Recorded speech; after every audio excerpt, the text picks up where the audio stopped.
एक बार एक जंगल के निकट दो राजाओं के बीच घोर युद्ध हुआ। एक जीता दूसरा हारा। सेनाएं अपने नगरों को लौट गईं। बस सेना का एक ढोल पीछे रह गया।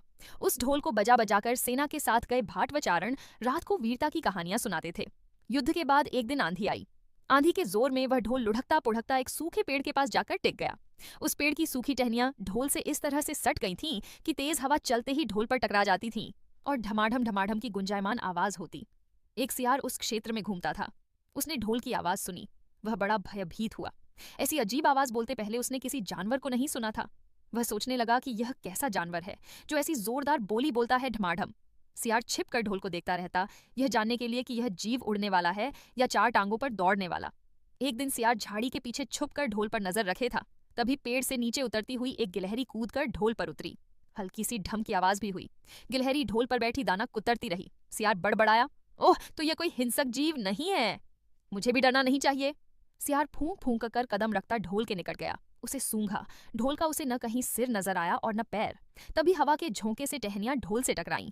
ढम की आवाज हुई और सियार उछलकर पीछे जा गिरा।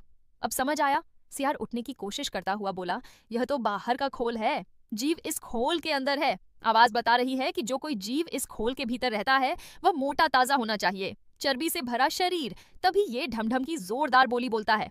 अपनी मांद में घुसते ही सियार बोला, ओ सियारी, दावत खाने के लिए तैयार हो जा, एक मोटे ताजे शिकार का पता लगाकर आया हूँ। सियारी पूछने लगी, तुम उसे मारकर क्यों नहीं लाए? सियार ने उसे झिड़की दी, क्योंकि मैं तेरी तरह मूर्ख नहीं हूँ। वह एक खोल के भीतर छिपा बैठा है। खोल ऐसा है कि उसमें दो तरफ सूखी चमड़ी के दरवाजे हैं। मैं एक तरफ से हाथ डाल उसे पकड़ने की कोशिश करता तो वह दूसरे दरवाजे से न भाग जाता। चांद निकलने पर दोनों ढोल की ओर गए। जब वे निकट पहुंच ही रहे थे कि फिर हवा से टहनियां ढोल पर टकराईं और ढम ढम की आवाज निकली। सियार सियारी के कान में बोला, सुनी उसकी आवाज? जरा सोच, जिसकी आवाज ऐसी गहरी है वह खुद कितना मोटा ताजा होगा। दोनों ढोल को सीधा कर उसके दोनों ओर बैठे और लगे दांतों से ढोल के दोनों चमड़ी वाले भाग के किनारे फाड़ने।